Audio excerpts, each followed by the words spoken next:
This is Center Stage, putting your firm in the spotlight by highlighting business owners and other industry experts to help take your firm to the next level. Hey everyone, and welcome to Center Stage. I'm your host, John Henson, and this week we're diving in pretty deep. We're going to get really technical, and we're going to just address a lot of the questions and concerns that we hear a lot at Spotlight Branding just around website hosting and security. Because look, not surprisingly, most business owners out there, they're not tech wizards. There's just no real frame of reference for how website hosting and security and all that kind of stuff works. So it's easy to get frustrated or just to get swayed into believing a lot of things that just aren't true. And we'll talk a little bit later in the episode just about some of these cold sales emails that a lot of marketing companies will send out to try to scare you into thinking that your website's not performing the way it should. And so to help me do that, I have asked our website hosting partner, Lance Dockins from Wordkeeper, to join us and just kind of set the record straight on a lot of stuff. Lance is a really great source of information just about this world and how all of it works. And so I'm glad he's here. Lance, thanks so much for joining us this week. Yeah, thanks, John. Glad to be here. Awesome. So before we jump in, tell everybody a little bit about yourself, your company, and kind of why you are the expert that we're talking to this week. I'm the owner and CEO of Wordkeeper. We're a specialized type of website hosting that we like to call delegated hosting. There's a lot of specialty focuses that we have that are a lot more in line with what's normal for the average website user to expect. Things like security, stability, speed. These are all just foregone conclusions with hosting that honestly don't often come with it. And so our specialty is to make sure that they do. So that's kind of what we do. My background is full on nerd. I've been doing, coding or something technical for, at this point, probably 25 years. And the more that it's going to lead towards some meaningful benefit, whether that's security or performance, the more we're going to dig into it, no matter how obscure it is. So that's kind of what we do. And we've got a team full of, I always like to say, nerds that basically do all of that to get us where we want to be. Awesome. So just to kind of jump into this, and you kind of mentioned a little bit right there at the start, but what are just some common misconceptions that people have around website hosting in general? I don't want to, the intent is not to kind of turn this into a bashing of the bigger GoDaddies and HostGators and stuff like that. But I think that's where a lot of the misconceptions come from. So what have you seen that people just don't have a real good understanding of? I'd say the most important thing that people get confused about when it comes to hosting is what its purpose is. Once you understand what the purpose of the hosting is, then everything else kind of follows from that. And there's a lot of misconceptions right on the edge of the misunderstanding of what its purpose is. But if you're taking your common case, let's just say that your typical business out there, the reason that you have a website, generally speaking, is either for sales or for marketing. Now, you do have a couple of different types of businesses out there that use a website specifically for service purposes or something like, an API integration. So the website just does something for them in the background. But the vast majority of people are doing it for either sales or marketing purpose. And if that's the purpose for the website, then what the hosting is the engine that drives that. And so the last thing that you want to do is go get yourself like a Pinto to drive the thing that is going to be feeding you. If the thing that you have put up there, that website, you're going to be marketing it through email marketing, social media, through SEO, whatever it is, the last thing that you want is to have a situation where every time you put any pressure on it at all, it collapses, and where you're having a lot of problems that probably shouldn't be there, because every problem you have with the hosting is something that is immediately blocking you from whatever the purpose of the website is. So if you take a look at what the purpose of hosting is, probably the most important misconception that people have about hosting is that it's not just a commodity. If you can make it a commodity, a lot of people do. And so the only thing that they'll do is look at the price of the hosting. But if you only look at price and you don't look at quality, then, the rule is you get what you pay for. And so what winds up happening is that you start dealing with a website that is a lot more exciting than what you would really prefer that it be. And by that, I mean, good hosting is hosting you don't If you're noticing the hosting, it's never a good thing. It's always something bad. And Right. every one of those bad things is either literally costing you in dollars or it's costing you in opportunities. Costs or opportunities are always the cost. So getting your mind around, this is the thing that makes everything either just work or just not is a really good place to start, because until you get that part right, then you're just looking at the dollar cost and thinking that it's a commodity that's the same everywhere. And, Right. to your point, one of the things I said earlier, it's not the same everywhere. Right. Right on the back end of that is where your focus is as a host. And you're either focusing on doing things as cheaply as possible, or you're focused on doing things as well as possible. If you're doing them as cheaply as possible, that means you're cutting corners. That's where all the problems come from. If you're doing them as well as possible, then what you're doing is looking to incorporate all kinds of things that people think are in hosting that aren't. So that's things like making sure that the site is secure, not just that the server that the site is on is secure. Making sure that you're backing up the sites and keeping those backups around for a period of time just in case of an emergency. Things like trying to make sure the site's both stable and fast. Those are all foregone conclusions that most people actually have is just going to come with any hosting that they buy. But for the vast majority of hosts out there, those aren't even on the roadmap of targets, let alone something that you should expect. So that's really where, we've kind of situated ourselves as a company, is to try to align what we do with what people expect without ever saying a word to us. Yeah. And I think, for on the outside, especially people who have no real frame of reference for it, they, like you said, like they think that hosting comes with all of that, but really that bare bones package, like the, whatever it is, like $9.99 a month from GoDaddy or whatever, that's just to make sure that your website is on the internet. You have your website, you do have to have it hosted. Like you can't, there's no way around that. You have to have it hosted in order for people to get to it. But yes, to that point, people think that if their website gets hacked, that GoDaddy or Bluehost or HostGator will make it all right. They, if for some reason that their website disappears, that there's just going to automatically be a backup, the most like as if, and have it back up with the most recent updates and everything, but that's not actually the case. And that's just really good insight. The other thing that that you kind of hit on a little bit is that it sounds like a lot of issues with website performance come from hosting, not necessarily how the website was designed. And there's nuanced conversations, especially in the WordPress world, about plugins and how all of that works. But in terms of just like speed or just load times and just how everything renders and all of that, a lot of that can be with hosting. So to your point, if I understood you correctly, if you're on that bare bones hosting, because I've seen this with some of our clients who are hosting on GoDaddy, the load times are a lot slower, it renders a lot slower, and it has nothing to do with how the website was designed. It's all in the host that you chose. Yeah, there's definitely two categories of speed. There's the speed that has to do with the hosting, and then there's the speed that has to do with the content and the design of the site. And I'm going to tell you, most people get those confused. They go and look at something like a Google page speed test, and that is almost exclusively design and content related speed. But they do have sort of a footnote that they'll put in there occasionally that has something to do with the hosting. And ironically, a lot of times when you see a slow website, the part that Google's complaining about is not the part that your average human would say, this is what makes the site slow.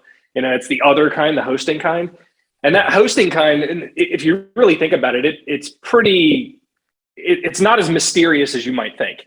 If you think about a company that specializes in keeping costs as low as possible, that means a couple of things. Cutting corners, obviously, we talked about that. But think about the monetization of that. To monetize something where you're not making much on a per customer basis means that the only way you're going to do it is one of two things: either upsell on every opportunity or overcrowd things, because you have to have a bunch of customers to make the same kind of margin on those number of customers. So what you typically see with a lot of the cheaper hosts out there is that they're not really charging accordingly. They should be charging enough to do all the things that you're expecting them to do. They should be charging enough so that they don't have to overcrowd their servers, but they're not. And everything that you would think of, like if you think of being on an overcrowded plane and how unpleasant that's going to be, that carries over to hosting too. It's no different than anything else. Yeah. If you've got a giant crowd of people on a server, It's just like being on a plane. Getting out's going to take longer. It's going to be uncomfortable. The people in the plane are going to be tripping over each other. It's the exact same thing with websites, and it's all structured around charging too little to try to aim for that lowest common denominator that people are looking for whenever they look at hosting like a commodity. Yeah. And you mentioned the Google page speed test, and we'll get to that in a second, but I wanted to go back because security is a huge thing, and like you said, a lot of people just kind of assume that that's just part of it. That's part of a basic hosting package. That's not necessarily the case. But what all sorts of things even go into providing security for a website? Well, the first thing really has to do with what the target is. If you talk to your average host out there, if they say something like we have security or we have firewalls, what they actually mean is we're protecting ourselves from getting hacked. That has nothing to do with protecting you from getting hacked. That's your job as far as those guys are concerned, because that means that they have to step over the line from something that is just hosting to something that has to do with your website and what you put into the website and how that operates. And so what your typical host is going to do is they're going to say, we're going to protect the server because that's where our liability is. And we expect you to protect your site because that's where your liability is. And so we're not going to cross over those lines at all. What we're going to do is say, we as a host are to give you a slice of a computer in the corner that's plugged into the internet and make sure that doesn't go down. That the hosting, that server, not anything to do with your site. So really just changing the focus to say, what I care about as a host is the customer and the experience they have with their own website, not just is the hosting still plugged into the internet and functional. That's really the first step. And so that's what we do is we focus on what is life and living with that website going to be like. And so what we're doing is we're looking for opportunities to protect whatever you've put into the site. And in the common case, especially with legal sites, those tend to be based on WordPress. 1 out of 4 websites these days is WordPress. And a lot of small businesses will use that to market because they can do pretty much whatever they want. Well, we know where a lot of the weaknesses are with WordPress, different areas that people really should never be poking and prodding, certain things like that are just basics to doing things wisely. And so we set the ground with what we are doing to go protect that. We put guards at those gates to make sure that the gates aren't totally open just because you're not the security expert in the room, right? If you own the site, you may have that responsibility with your typical host, but that doesn't make you an expert. We realize that. And so what we're doing is we're saying, we're the experts. We know how to do this stuff. So we're going to put guards at all the common gates so that it's at least not easy to hack your site. Because we can't protect everything. I mean, there's millions and millions of different types of ways to hack, and that changes like every day. Yeah. But that's not really the goal anyway. If you're running away from a bear and you've got several other people running with you, the goal isn't to be the fastest person. It's to be faster than the guy next to you, right? When the hackers are going after every site out there, there's so many sites that aren't doing anything to protect their site that just because you've raised that bar enough that they move on. And that's really what our goal is with the security side of things. Yeah. So, and you said, there's millions of ways, but how do websites even end up getting hacked in the first place? It's just because that's something that I've never understood because and we've had our website get hacked before. And in our minds, we didn't do anything different. We didn't do anything wrong, but all of a sudden we come up and we try to open our website and it's this completely different language. And there's a bunch of weird graphics on there and it's absolutely not what our website was. What are the most common ways that you see this even ended up happening? Well, in broad strokes, this really gets kind of chalked up to an abdication of responsibility or a lack of acceptance of responsibility. And the way that plays out for most people is that most of the people that own sites don't even know the responsibility is there. Why would they? Nobody's told them. It's a super technical thing. And so, you don't even have anybody that's watching out for that side of things. You're not being told that things like running updates on a routine basis for all the software that your site is composed of is a critical thing. But if you have technology, it's based on software. That software is going to receive updates from manufacturers on a routine basis. A website is no different. The WordPress plugins, all the things that make a website are getting updates like sometimes multiple times a day. And those are going to include anything from fixing problems that they've discovered and how the thing works to patching security holes that were reported by somebody who's a security expert in the industry. It could be all over the map. And so as a fundamental, it's kind of like if you think of owning a website and running these updates in the terms of like a car, you don't run a car constantly without getting an oil change. If you do, you're going to have some serious damage that's done to your car over time. Yeah. It's basically the same thing that a security problem is that installing those updates, for example, running those backups on a routine basis, that's just oil changes. Somebody has to do it.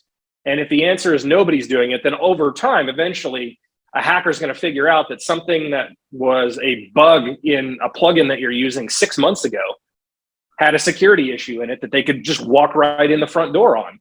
And if you had just installed that update, it would never have even been there. Yeah. There's other cases for that. Sometimes it's a game of leapfrog. So sometimes the hackers figure out that there's a hole in a plugin before the manufacturers do. But it's something where if you're playing the game of leapfrog, you're going to be better off than if you're not playing the game of leapfrog, because you at least know that you're in the game, right? Yeah. And so a lot of it really just comes down to make sure you get those proverbial oil changes, and then you're good.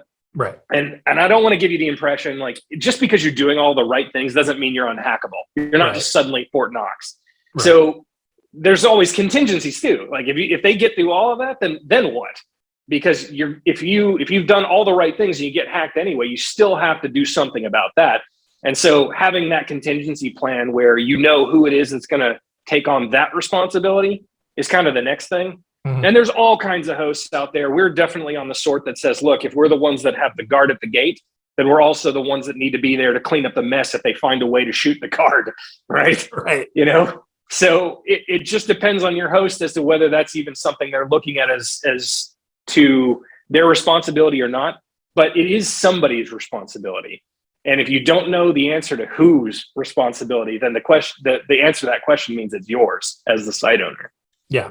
And I want to clarify like one thing real quick, because I mentioned like our website got hacked, but then I also called you like our hosting partner. And so like, I just want to clear up, like our website got hacked and then we moved over to you guys and we've been like great ever since. So like, there's a small like endorsement for you real quick there, but just, it's so interesting just in all of that. And one of the things that I think about a lot of times is one of the things that I see a lot, and maybe you can speak to this because it's just a general question that I have.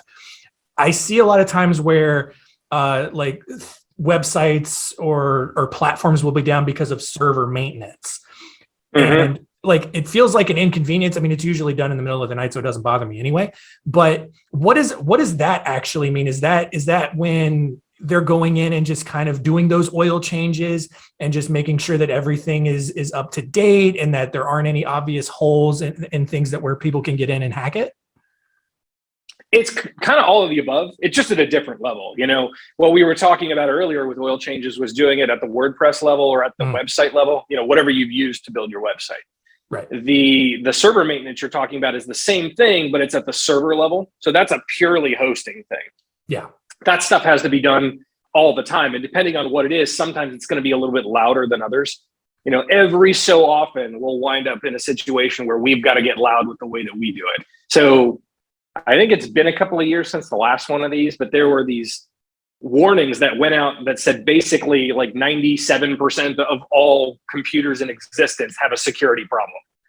And then the only way to fix that is you got to restart the computer. Well, computers are what you got your website on. So you restart the thing for a couple of minutes, you're going to notice there's a problem, right?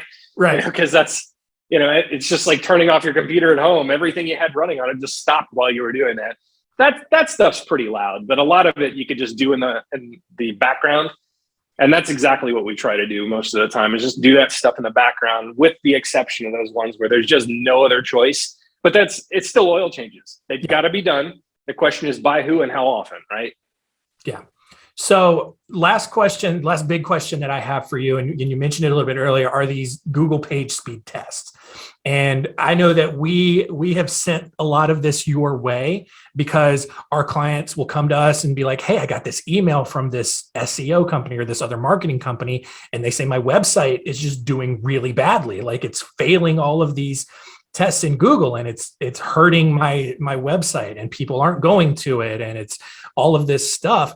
But and you and I have talked about this before, and it's so amazing just how easily manipulating it can be, just because of people preying on business owners just not having an understanding of this.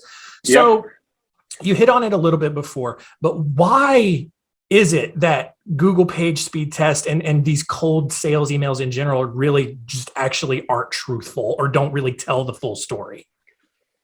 Yeah, a lot of it really just comes down to confusion. Like the fact is that very few people even know how to read those page speed reports. And by that, I don't mean like just business owners. I mean like people who've been in the industry for 10, 20 years have no clue what Google is talking about whenever they start talking about speeding these page speed tests. And I've been doing page speed related stuff or website speed related stuff in some capacity for like a decade. And it's taken me some time to really digest some of what they're talking about, because half the stuff they've got in these page speed tests, they just made up. They invented the concept and then termed it something. And right. You really have to kind of, read through it to even know what you're looking at. But the reality is that what people do know is Google says I need to do this, and that has something to do with my ranking. Right. You put those two together and then you add in a bunch of confusion, and it makes for a great sort of provocative sales email that you can say you're not doing well here. But a lot of people, again, they don't really understand what we're talking about here. So let's break this down for a second, because speed is important, but you need to understand how it's important in order to know as a business owner whether it's something you need to worry about or not. So I don't know, there's something like 200 different factors that Google's looking at to determine where you sit in a rank, right? Mm-hmm. And speed is not number one, right? If you go through and you do a search for, the best lawyer in my area, you're not going to be happy if you get a bunch of results about the mating habits of African elephants, right?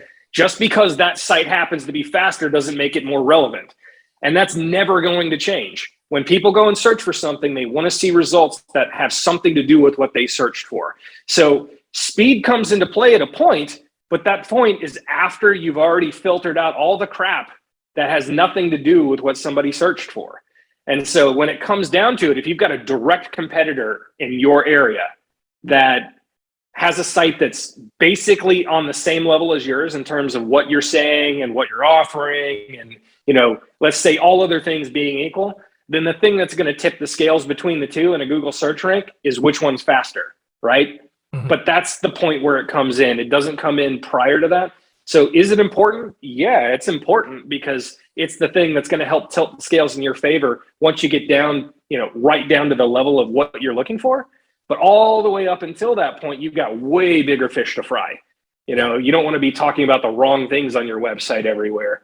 And then even then, you got to make sure that you understand what you're looking at, because those tests, I'd say 90% of these tests that I've seen, just conservatively kind of picking a number, what they talk about is your code, your content, and your design. We don't like that you've got an image at the top of the page. We don't like you've got a video here. That stuff has nothing to do with hosting. They do have a footnote about that too. They kind of batch up everything that has something to do with hosting into this one line item that is sort of improperly weighted. So you'll have a site and they'll say, Google said my site loaded in 20 seconds. And 18 seconds of that was the server and 2 seconds of it wasn't. And they're only really upset about that 2 seconds. Right. So there's a lot of kind of screwed up skewing that's going on in these page speed reports too. So really, if you're going to look at that stuff at all, A, don't freak out. Don't jump to conclusions. And B, make sure you're talking to somebody who understands that, and preferably somebody that's not using it as a tool to sell you something. If they're trying to sell you an SEO package by showing you how bad you rank in this factor, they're looking out for their interests. They're not looking out for yours. Yeah. And like, obviously, if your website is loading like back in late 90s dial up where it's just one row at a time, obviously that's bad.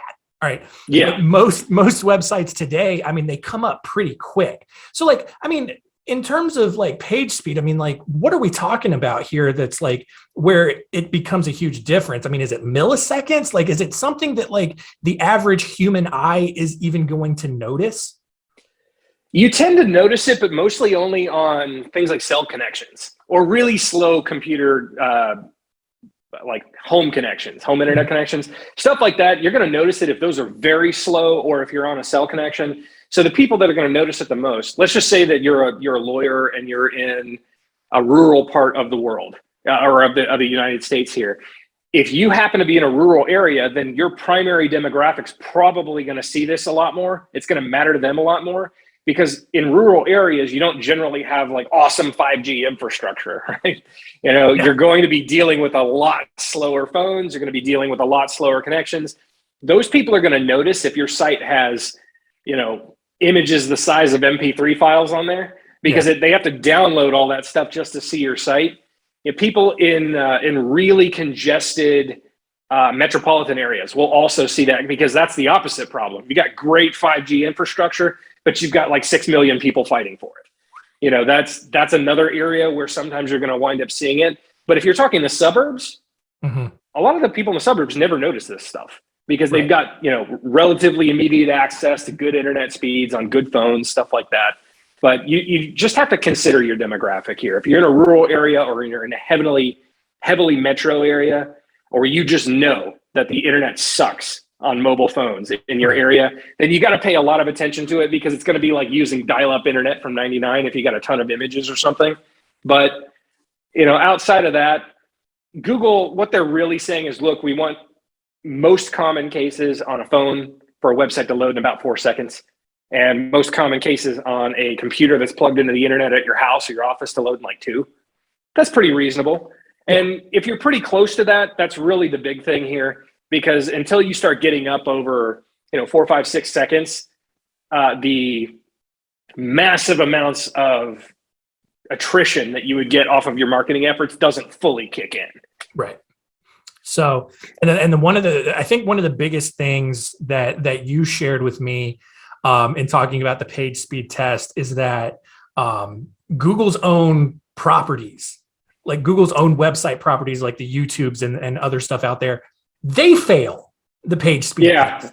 And that's what blew my mind, is that you have these marketing companies out there who will then try to use a Google page speed test to scare you into thinking that your website's doing poorly, when if you compare it to YouTube or another Google property, it also fails. Yeah, it's kind of an irony. Like, Google's definitely not eating their own dog food here. But aside from that, if you go run a page speed test, the odds that Google in the page speed test is going to have a lot of huge complaints about all their own stuff are nearly 100%. It's hilarious. Fonts, Google Analytics, Google AdWords tracking, their ads. If you use any of Google's stuff, they're upset about it, which is it's screwed up. And it kind of, makes it look like they're not as much of a villain in certain areas as they might otherwise be, monopolistically. Yeah. But it's still like, if you're going to tell me to jump all these hoops and you're the one that's providing half the infrastructure, maybe you ought to take your own advice, right, Google? Exactly. Awesome. So this has been such great information. And I can see us sharing this episode with our clients and with just all other kinds of business owners who have questions about this. And so I do have one final question for you. And that is, if you had one piece of advice for our lawyers out there, what would it be? I would probably say know your focus. Like, what is the purpose of even having a website? If you're going to be using that website, know what that purpose is, know what you intend to get out of it, know what you are going to do to try to get something out of that. And if you don't know the answer to all of those, you either need to spend some time thinking or finding advisors that can help you understand what's important. Because if you don't understand the purpose of what you're doing, then every decision you're going to make off of that is always going to be wrong. Because you're going to have to use objective factors like, well, what does it cost? And does it sound good? And none of that stuff matters. What matters is what's the goal? And if the goal is generate leads, then what is it that you're doing with your website to do that? How are you marketing it? And what are you backing it with that's going to make sure that that doesn't all collapse in on itself the moment that you actually start to do all of that? So that's everything from what did I design to what kind of offers am I putting on my site to who am I putting the site in front of to, what's the hosting look like? All that stuff comes into play. But if you understand the purpose, then it's kind of like seeing the matrix in code. It's still scary, but it's a lot less scary when you know what you're after. Awesome. So awesome stuff. As always, how can people get in touch with you, whether they have questions about their hosting or they want to move their website over to Wordkeeper? How can they get in touch with you? The easiest way is just to go to our website, wordkeeper.com. We try to keep it simple. We're primarily a WordPress company, though that's not the only thing that we do. So, Word for WordPress and Keeper, because that's kind of what we do, is try to keep care of all the different things that are going to matter for your hosting to just do what it's there to do. Awesome. That's going to do it for us this week. Continue to rate, review us on Apple Podcasts. Continue to send in all the feedback. I love hearing from you guys. And that's it. Lance, thanks so much for joining us this week. Thanks, John. Thanks for listening. To learn more, go to spotlightbranding.com/center stage.